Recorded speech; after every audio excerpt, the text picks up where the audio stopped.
오늘 우리 주시는 하나님 말씀은 요한복음 16장 16절에서 33절까지 말씀입니다. 신약 성경 요한복음 16장 16절에서 33절까지 말씀.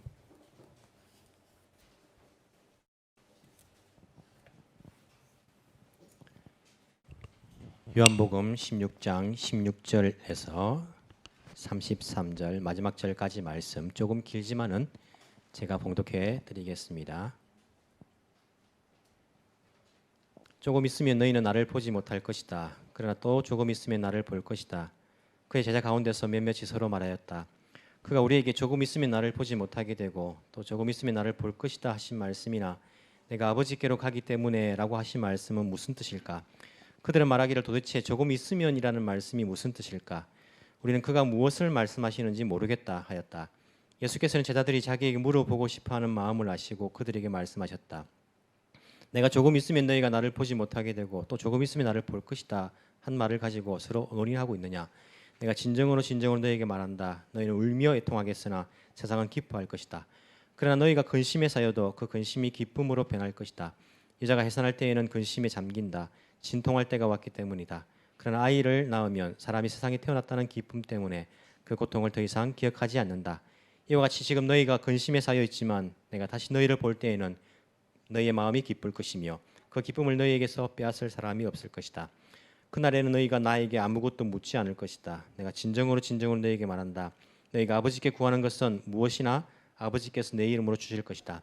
지금까지는 너희가 아무것도 내 이름으로 구하지 않았다. 구하여라. 그러면 받을 것이다.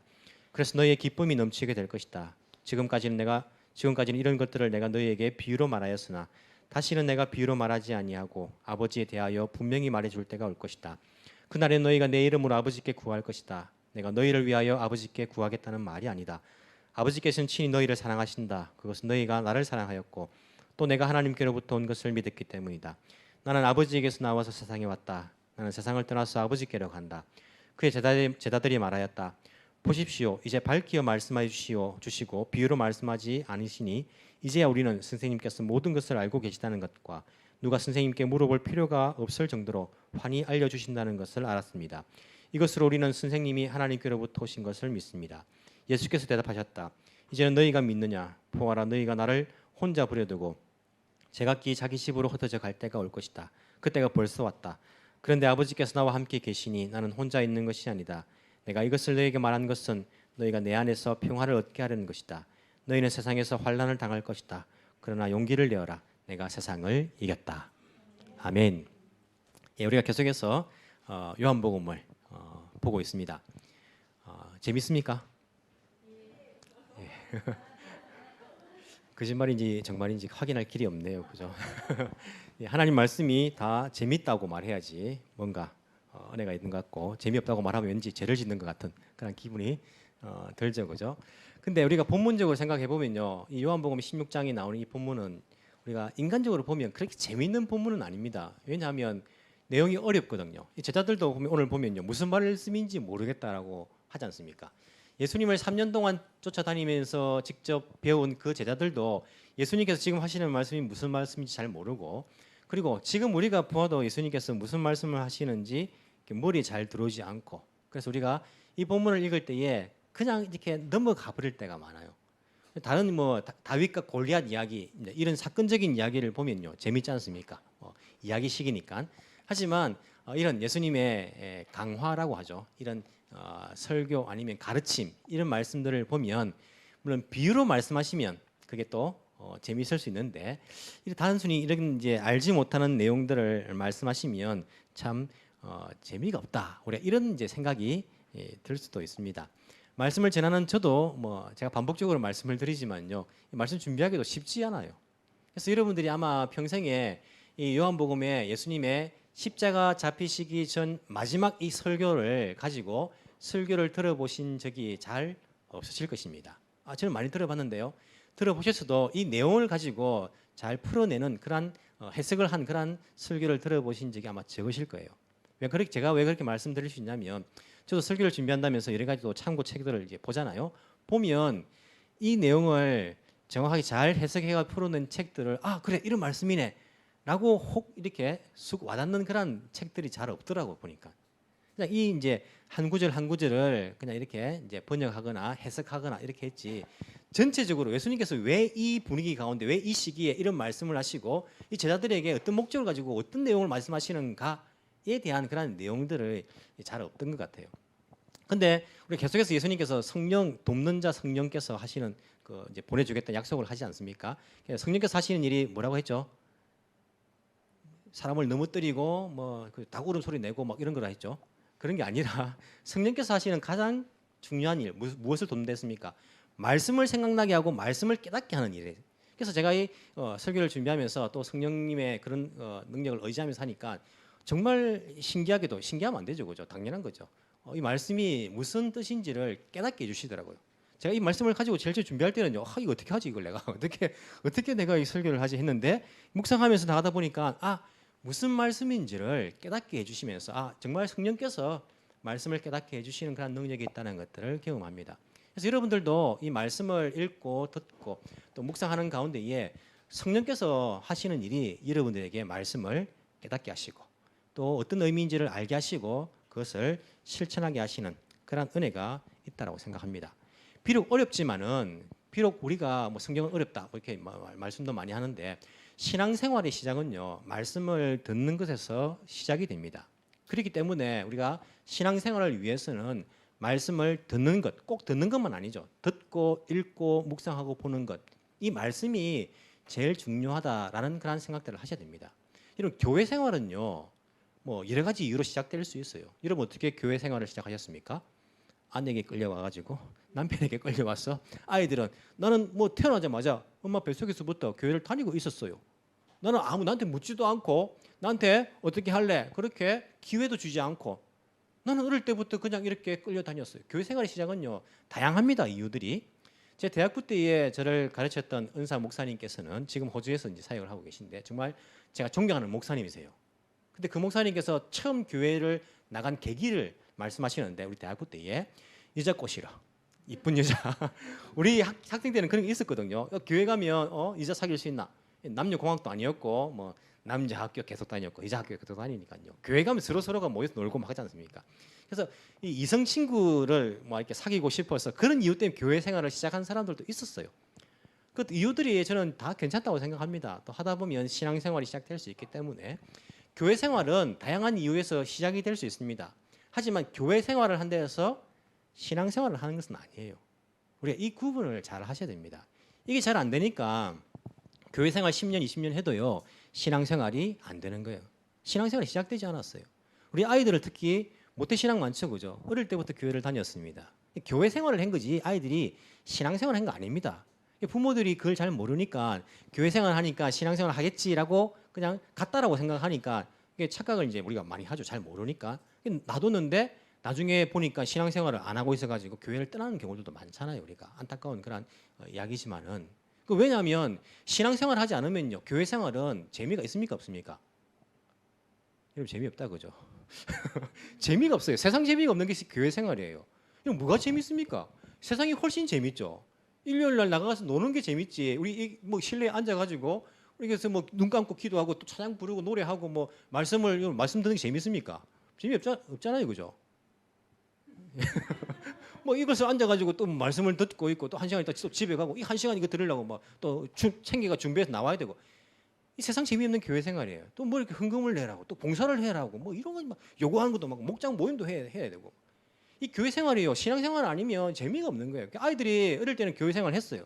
주일학교 어떻게 변했습니까? 아이들 재미있게 막 변해 재미있게. 여러분 교회 생활을 신앙생활을 재미있게 인간적으로 하기가 힘이 듭니다. 교회 생활을 그렇게 하다 보니까요 나중에 자기 머리 크고 나니까 이 세상이 훨씬 재밌는 거예요. 떠나가지 않습니까? 우리가 교회 생활과 신앙생활은 다릅니다. 교회 생활은 어떤 계기로 우리가 시작할 수 있습니다. 한 신앙생활은 말씀을 듣는 것에서 말씀에서부터 시작된다는 것을 우리가 분명히 기억해야 됩니다. 로마서 10장 17절에 보면요. 그래서 이렇게 말합니다. 그러므로 믿음은 들음에서 나며 들음은 그리스도의 말씀으로 말미암느니라.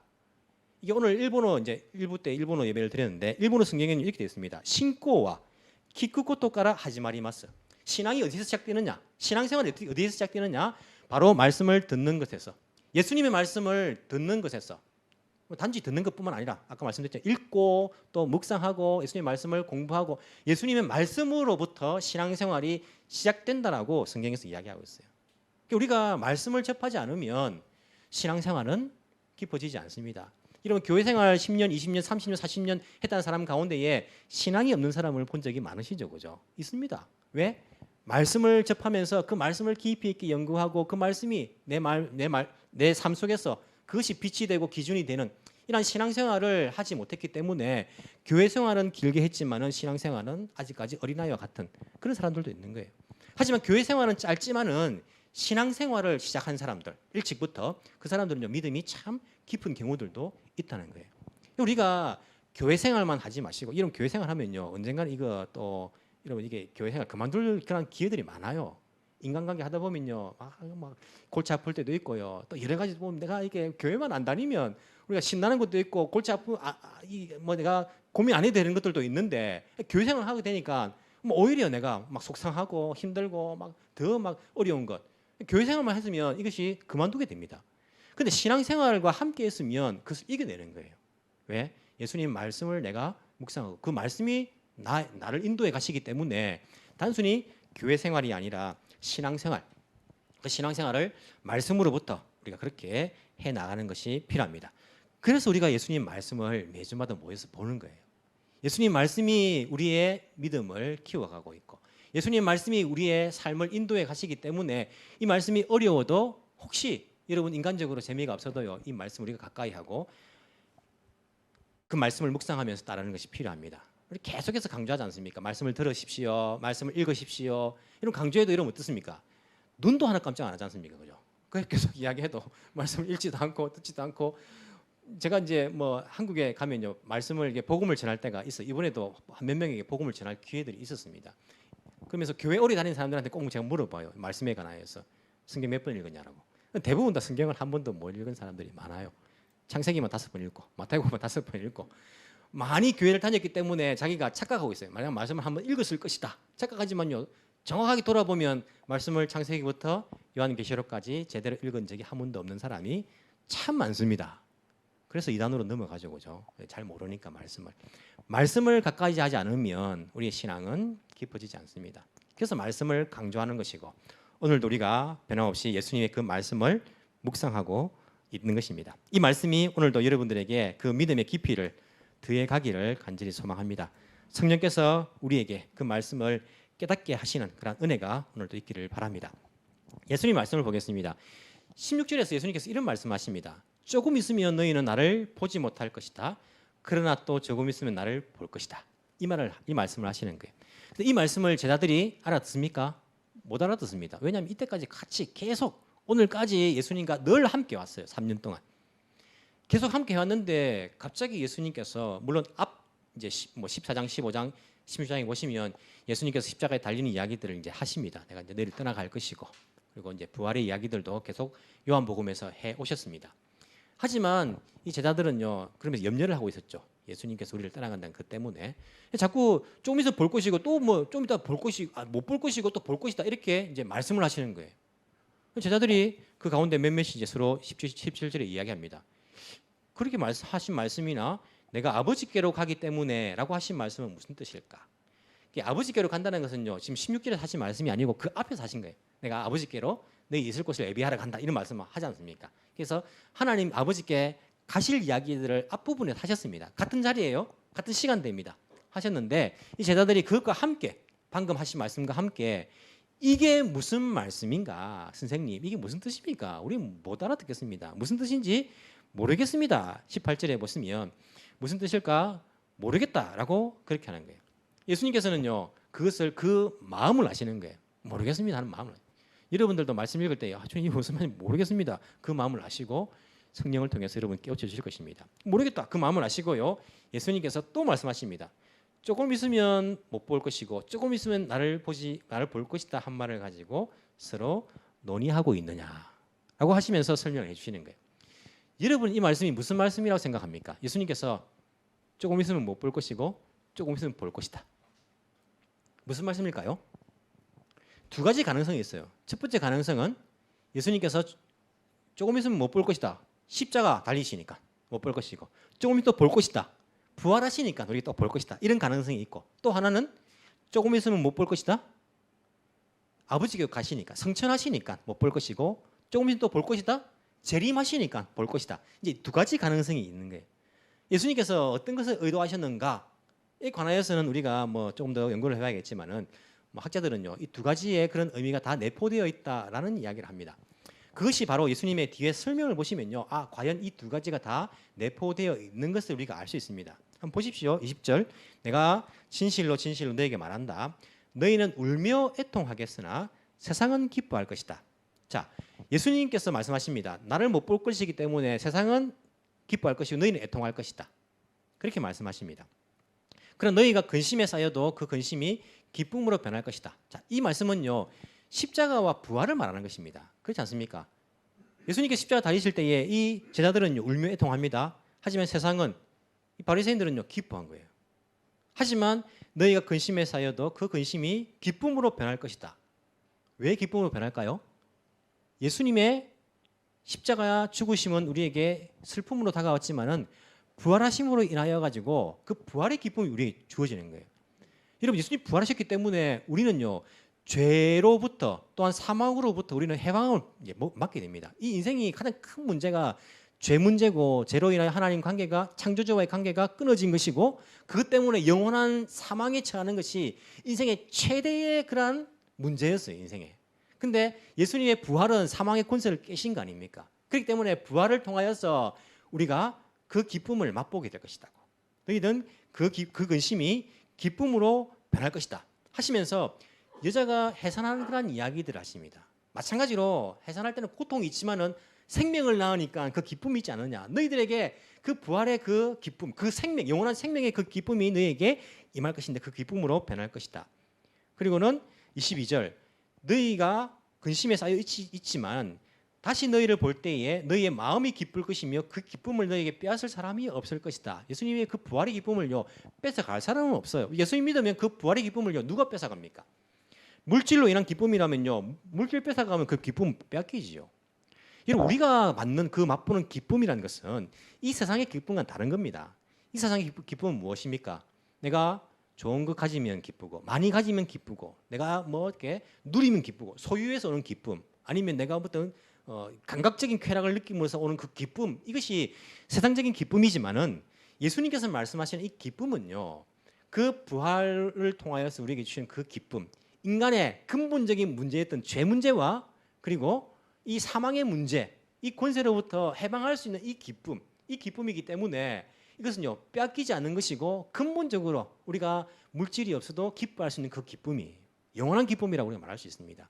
이 기쁨이 너에게 임할 것이다. 즉 예수님 십자가와 부활의 그 이야기를 하시면서 너희들은 조금 있으면 나를 못 볼 것이지만 또 조금 있으면 나를 볼 것이다 라고 그렇게 이야기하시는 거라고 우리가 알 수 있습니다.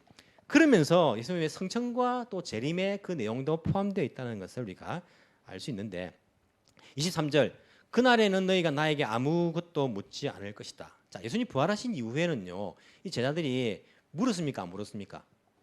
물었습니다. 선생님, 이스라엘을 회복하시는 것이 이때입니까? 또 막 묻고 있어요. 근데 우리가 정말 묻지 않을 때 언제입니까? 예수님께서 다시 재림하시는 그날은 얼굴과 얼굴을 맞대는 것처럼 그렇게 우리가 대할 것이기 때문에 모든 것을 다 클리어하게 알 것이기 때문에 그때는 묻지 않을 것이라고 그렇게 말씀하시지 않습니까? 그래서 여기에 재림의 내용들도 같이 말씀하시고 있는 것을 우리가 볼 수 있습니다. 계속 말씀하시죠. 23절 그 중간 부분에 내가 진실로 진정으로 진정 너에게 말한다. 너희가 아버지께 구하는 것은 무엇이나 아버지께서 내 이름으로 주실 것이다.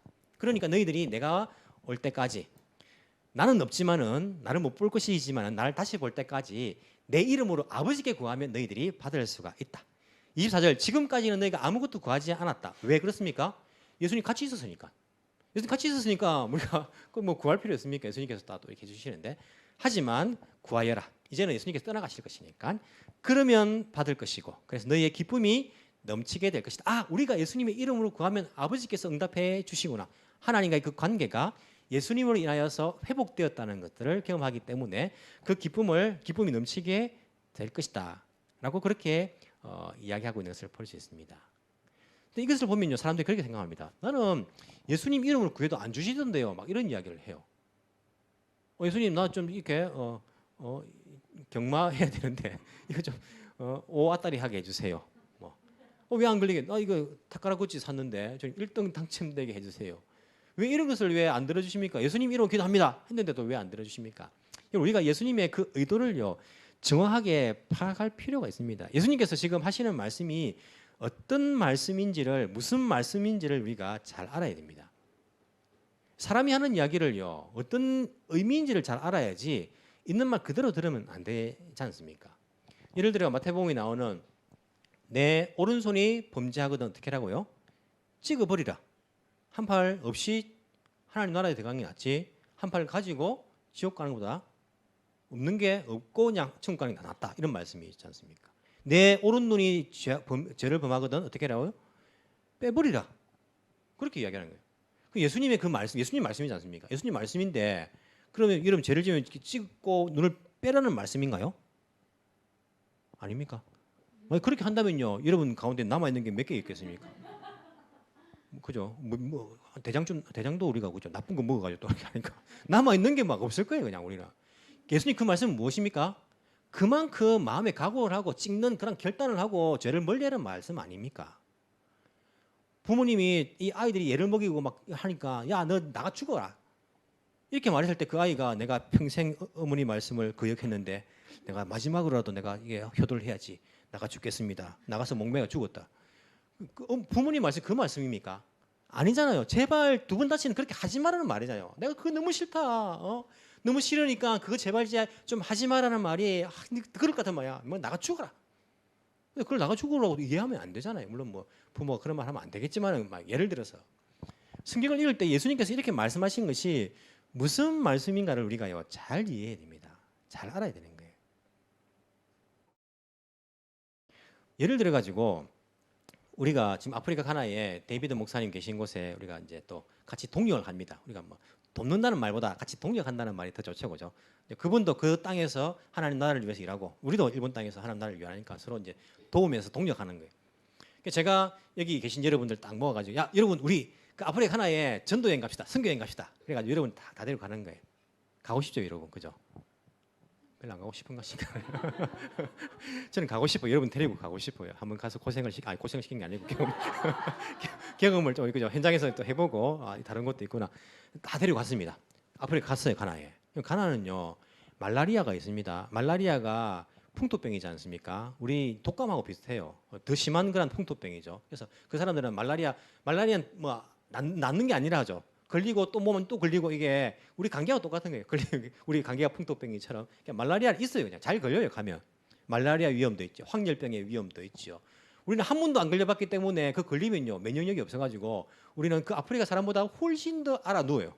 목숨이 위험해질 수도 있어요. 우리가 안 알아봤던 병이기 때문에 그 위험한 곳을 어찌 보면 다 데리고 갔습니다. 걱정 마세요. 저만 믿고 오세요. 제가 아프리카 살아봤기 때문에 살아봤지 않습니까? 걱정 말고 오십시오. 저를 믿고 왔습니다. 여러분 영어도 못하는 척 하세요. 여러분 영어도 못해요. 일본말만 하고 한국말만 해요. 그래서 영어도 못하는 저를 따라왔습니다. 따라와. 제가 나를 따라라 해가지고 다 아프리카 하나 데리고 왔습니다. 그래서 첫날 밤을 보냈어요. 그랬는데 갑자기 에덴교회 일본에서 연락이 와요. 목사님 큰일 났습니다. 우리 일부 예배 참석하시는 분들 가운데 막 큰일 나요. 목사님 빨리 오셔야 됩니다. 해가지고 제가 다시 급하게 일본으로 돌아와야만 하는 일이 생겼어요. 제가 여러분들 뭐라고 이야기했습니다. 조금 있으면 여러분들 나를 보지 못할 것이지만 또 조금 있으면 나를 볼 것입니다. 제가 지금 돌아가야 되는데 다시 올 거니까 여러분 그 사이에 걱정하지 마시고 있으십시오. 무슨 일이 있으면 제가 여기 데이비드 목사님한테 다 이야기해 놨으니까 제 이름으로 무엇을 구하든지 다 해주실 것입니다. 김 목사님께서 우리가 아플 때에 목사님께 말씀해가지고 약 좀 받으랬습니다 하면 데이비드 목사님 그래요 하면서 약을 주실 것이고, 우리가 심천도 여행 가야 되는데 지금 우리가 저기 가난한 마을에 가서 먹을 것을 나눠야 되는데 이 돈이 딱 떨어졌는데 김 목사님이 그 돈도 필요하면 목사님께 부탁했는데 좀 또 주실 것이고, 우리가 지금 한 분이 지금 몸이 안 좋아가지고 조금 편안하게 누워 지낼 수 있는 것이 필요한데 목사님께서 우리가 아프면 목사님께 부탁해야 했습니다. 해주실 것이고. 근데 여러분들이 개인적인 욕심을 가지고 구하면 안 됩니다. 개인적인 욕심 가지고 내가 이번에 무엇이든 구해냈으니까 한몫 잡아야겠다. 데이비드 목사님 김 목사님이 저한테 뭐라도 구했는데 저한테 1억만 좀 주세요. 그럼 줄까요? 왜 그게 필요하죠? 왜 그걸 주라고 했죠? 안 줍니다. 그거는 개인적인 욕심을 위해서 구하는 게 아니고 우리가 간 목적에 맞게 구하면 제 이름으로 구하면요 다 주게 제가 이야기를 다 해놓고 간 거예요. 다시 올 때까지. 이처럼 예수님께서 내가 조금 있으면 너희들을 보지 못할 것이다. 하지만 다시 돌아올 것이다. 내가 그렇게 말씀하시면서 하지만 걱정하지 말아라. 내가 다 이야기해 놓았다. 내 이름으로 무엇이든지 아버지께 구하면 너희들이 다 받을 것이다. 내가 아버지께 너희를 위해 구한다는 것 아니다. 너희가 내 이름으로 구하면 무엇이든지 다 받을 거야. 내가 다 이야기해 놓았어. 이것은 여러분들이 주님 제가 이렇게 닭가락꼬치 당첨되게 해주세요. 이런 것을 구하고 받는다는 그런 약속이 아니지 않습니까? 이게 아버지의 뜻을 위하면서 이 예수님께서 말씀하신 그 목적, 이 제자들에게 주신 그 사명을 위해서 너희들 돈이 필요하면 돈을 줄 것이고 집이 필요하면 집을 줄 것이고 그것을 위해서 또 건강이 필요하면 건강을 줄 것이고 내 이름으로 이제까지 구하지 않았지만 구하라 그러면 너희들이 받을 것이다. 이런 이야기를 예수님께서 하고 있던 것을 우리가 볼 수 있습니다. 이 뒤에 이야기들도 마찬가지예요. 지금까지 내가 비유로 말했지만은 내가 비유가 이제는 확실하게 클리어하게 너희들에게 분명히 말해줄 때가 올 것인데 그날에는 너희가 내 이름으로 아버지께 구하게 될 것이다. 그런데 이 일이 어떻게 가능합니까? 성령께서 이것을 가르쳐 주시잖아요. 그래서 이들은 하나님께 예수님 이름으로 구하게 되지 않습니까? 오늘 본문에서는 그게 나오지 않지만은요. 앞부분에서 계속 말씀하신 것이 너희들 혼자가 아니다. 돕는 보혜사 성령님을 너희들에게 보내줄 것이다. 라고 하시는 말씀이 이 성령께서 이제는 모든 것들을 생각나게 하시고 이 예수님의 말씀대로 이루어질 것을 이야기하고 있는 것을 우리가 볼 수 있습니다. 그러면서 이 제자들이 이제야 우리들이 비유로 말씀하지 않고 클리어하게 말씀하시니까 우리가 이제야 주님께서 하나님께로부터 오신 분인 것을 믿습니다. 이제 너희들이 믿느냐? 3년이 지났는데 이제 믿느냐? 하면서 예수님께서 너희들 나를 혼자 내버려 두고 제각기 도망가게 될 것이다. 하지만 나는 혼자가 아니다. 나는 아버지와 함께 있는데 내가 지금 이렇게 너희들에게 하고 있는 말은 33절 내가 이것을 너희에게 말한 것은 너희가 내 안에서 평화를 얻게 하려는 것이다. 너희는 세상에서 환난을 당할 것이다. 그러나 용기를 내어라. 내가 세상을 이겼다. 이 말씀을 해주시는 것입니다. 무슨 말이냐면 제자들에게 너희들 조금 있으면 나를 못 볼 거야. 하지만 내가 다시 올 거야. 걱정하지 마. 너희들 처음에는 환난을 당할 것처럼 그렇게 슬퍼하고 애통할 것이지만은 기뻐할 것이게 될 것인데 그 기쁨이 아무도 막을 수 없어. 그리고 필요한 거 있으면 내가 다 이야기해 놨으니까 내 이름으로 아버지께 구하면 다 받을 수 있을 거야. 이런 이야기를 계속 하시는 거예요. 이런 말씀을 하시는 이유가 뭡니까? 33절 내가 이것을 너희에게 말하는 것은 너희가 내 안에서 평화를 얻게 하려는 것이다. 불안한 거예요. 예수님 떠나가신다니까. 염려가 됩니다. 걱정이 됩니다. 목사님이 같이 왔는데 아프리카에 혼자 간다 하니까 원망도 되고요. 걱정도 되고 어떡하지 우리가 이제는 큰일 났다. 누가 우리를 인도하나. 이런 마음이 드는 거예요. 근데 예수님께서 하시는 말씀은 너희들이 그런 마음 아니까 너희들 마음속에 평안이 있도록 그 평안을 내가 주려고 그렇게 이런 이야기를 하고 있다. 데이비드 목사님 다 이야기해 놓았고 그 이름 다 얻을 수 있고 결국엔 너희들 이 사역을 통해서 기쁨을 맛볼 것이고 주님께서 다 하시는 이야기가 마음이 불안하지 말라는 거예요. 너희는 세상에서 환난을 당할 것이다. 환난 당하지 않습니까? 하나님 백성은요. 하나님 백성은 이 세상에 환난을 당합니다. 문화가 다르니까. 여러분 아프리카 가면요. 환난이 없을까요? 있습니다. 괴로움이 있습니다. 아프리카 문화와 우리 문화 다르지 않습니까? 먹는 것도 다르고 사람들도 달라요. 물론 착하지만은요. 밤에 보면요. 사람 잘 안 보여요. 있는데. 정말 그래요. 손바닥 펴면 손바닥만 보여. 손바닥 하얗거든요. 이 열면 이만 보이고 밤에. 정말 그럴 때는 무섭기도 하고 또 거기도 범죄자들이 있지 않습니까? 환란이 있어요. 환란이 있지만은요. 그러나 용기를 내어라. 내가 세상을 이겼다. 예수님께서 다 이겼다는 거예요. 이 세상을 즉 사망의 권세를 내가 이겼기 때문에 너희들 죽을까 걱정하지 마라. 내가 죽음을 이겼기 때문에 걱정하지 마. 너희들이 마음의 평안을 가져. 용기를 가져. 내가 떠나가지만은 돕는 자 보혜사를 보내줄 것이니까 아무런 염려하지 말고 고통이 있어도 환란이 있어도 너희들 믿음 가지고 꿋꿋하게 그렇게 믿음을 지키라고 그것을 위해서 예수님께서 지금 이렇게 말씀을 하시는 거예요. 말씀하시는 이유가 그 말씀이라는 것입니다. 우리들도 마찬가지입니다. 우리 땅에서 우리가 하나님 백성으로서 신앙생활을 할 때에 괴로운 일들이 많죠. 손해보는 일들도 많죠. 때로는요. 내 성격을 내가 이기지 못할 때도 많이 있습니다. 죄의 유혹들도 많이 있지요. 우리 어떻게 그것을 다 이깁니까? 우리 어떻게 그걸 다 극복합니까? 하면 예수님께서 말씀하십니다. 걱정하지 말아라. 내가 다 해결해 놓았다. 다. 내가 돕는 자 성령을 너희들에게 보내줄 것이고 그분이 너희들을 도와줄 것이다.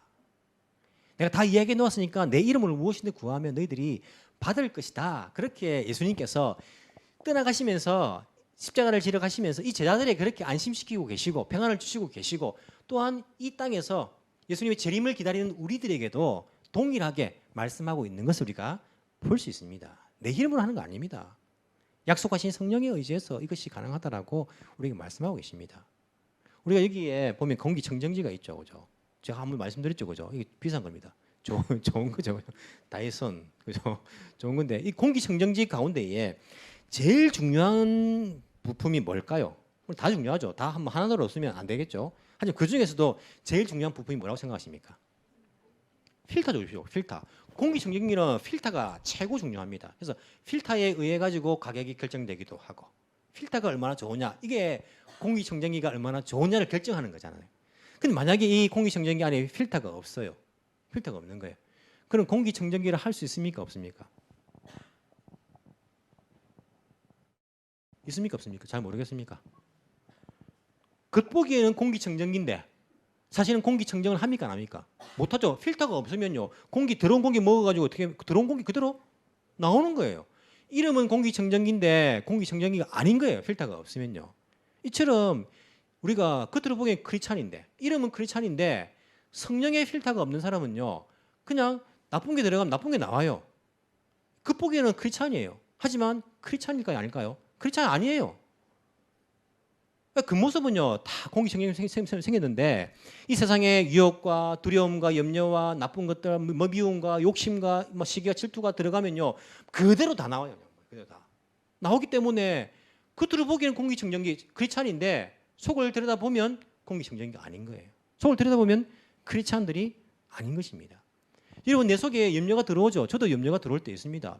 두려움 들어오죠. 두려움 들어올 때 있습니다. 내가 무엇이 간데 이 땅에서 내가 어떻게 영혼들을 책임지고 하나님 복음의 말씀을 정확하게 바르게 전할 수 있을까? 야 여러분 두렵습니다. 하나님 말씀을 맡았다는 것이 얼마나 두려운지 모릅니다. 내가 잘못 전하면 어떻게 될까? 책임이 큽니다. 하지만 이런 두려운 마음들도요 내 힘으로 극복할 수 있는 게 아니고 성령에 의해서 염려되는 건 많지요. 여러분 이 땅에 와가지고 얼마나 염려됩니까? 한국이라면요 내가 큰 소리도 한번 쳐보지. 여기는 일본말로 막 이렇게 또 해야 되니까 손해를 봐도요 때로는 큰 소리 칠 때 못할 때도 있잖아요. 억울할 때도 있고 두려움도 있고 염려도 있지 않습니까? 내가 이길 수 없습니다. 하지만 성령의 그 필터를 통과할 때는요 성령께서 나에게 염려하지 말아라. 죽음을 이기신 분인데 뭐 죽는 걸 두려워하느냐. 그 필터를 통과할 때 우리에게 용기를 주십니다. 이기게 해주십니다. 뿐만 아니라 욕심이 들어올 때도 있죠. 저도 욕심이 있습니다. 욕심이 들어오고 시기와 미움이 들어올 때 있죠. 저 인간 보면 꼴 보기 싫고 막 그냥 주는 거 없이 믿고 한 대 때리면 내가 두 대 때리고 싶고 막 이런 마음 들 때도 있어요. 그런 마음들이 성령의 필터를 통과해 나올 때에 오히려 사랑과 희락과 화평, 오래 참음, 자비, 양손으로 이렇게 나오는 거 아닙니까? 우리의 심령 가운데에 성령의 필터를 장착하지 못하면요 우리는 크리스찬일까? 크리스찬이라고 감히 말할 수 있을까?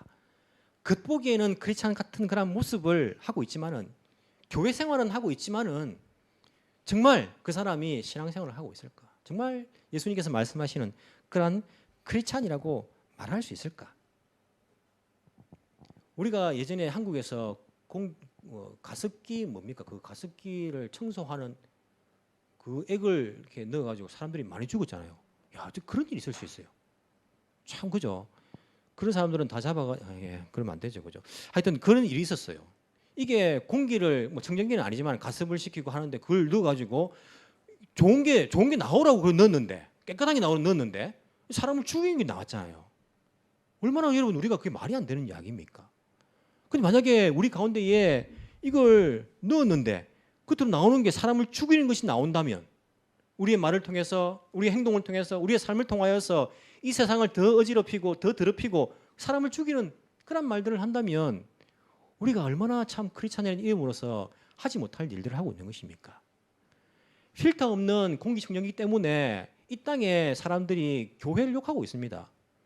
너희들 뭐가 깨끗하냐는 거죠. 너희들 뭐가 잘나느냐는 거죠. 우리가 이 세상에 온갖 더러운 것들이 들어가서 정화해내지 못하고 그리스도의 향기로 변화시켜가지고 내지 못하고 있기 때문에 이 세상은요, 우리를 통해서도 깨끗한 공기를 마시지 못하고 있는 거예요. 소망을 발견하지 못하고 있는 것 아닙니까? 우리 속에 들어온 것이 들어오는 것, 유혹이 있는 것은요, 누구나 마찬가지입니다. 하지만 이것을 그냥 그대로 내지 마십시오. 크게 만들어내지 마십시오. 이것이 우리 속에 있는 성령의 역할이 아니라 그것이 성령의 거룩한 영에 의해서 정화되고 정말 미움이 들어왔지만은요, 그게 정화되어서 사랑이 나오는 것. 내가 저주의 말이 내 속에 들어왔지만은요, 나도 욕 잘하고 더 심한 욕을 갚아줄 수 있지만은 그게 성령에 정화되어 가지고 오히려 그들을 위해 기도하는 그 말이 나오고 그들을 축복하는 그 말이 나오는 것. 이것이 성령의 사람 아닙니까? 이것을 위해서 예수님께서 성령을 우리에게 보내주신 거 아니겠습니까? 성령이 그것을 돕는 것이지 우리의 복수를 돕는 것입니까? 우리의 욕망을 돕는 것입니까? 그게 아니지 않습니까? 예수님께서 그 말씀을 제자들에게 하고 계시고 그 말씀을 우리에게 하고 있다는 것들을 우리가 알아야 됩니다. 공기청정기가 필터 없이 그렇게 돌아가고 있는 그런 공기청정기가 많이 있다고 합니다.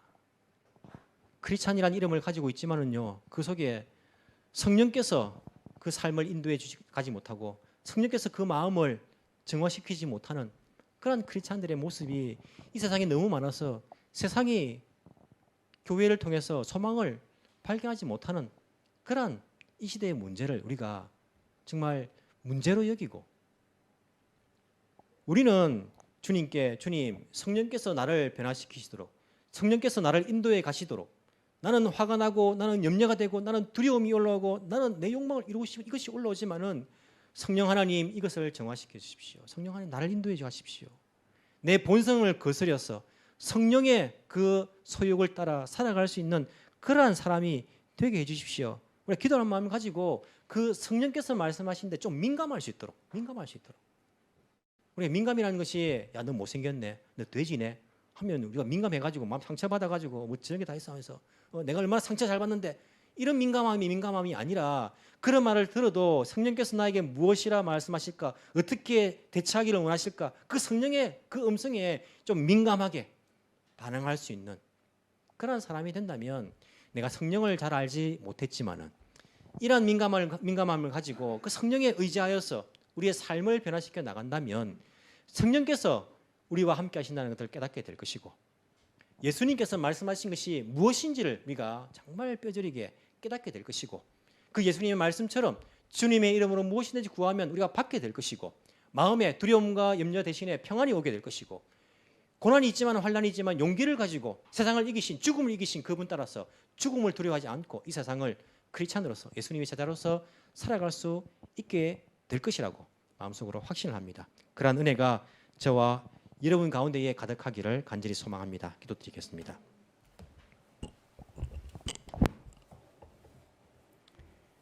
우리를 사랑하시는 주님 감사합니다.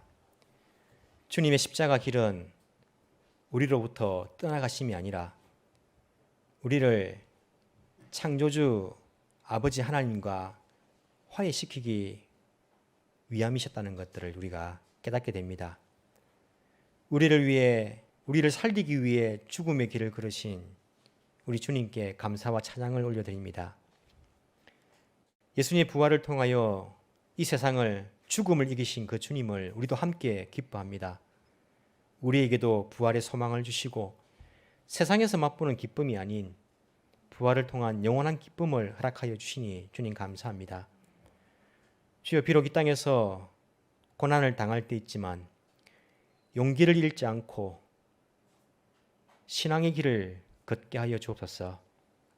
두려움과 염려와 죄악의 유혹들, 욕심들, 쾌락들 성령의 필터를 통하여서 이것들이 다 걸러지게 하시고 우리들은 거룩한 주님의 제자로서 성장할 수 있도록 주여 인도하여 주옵소서.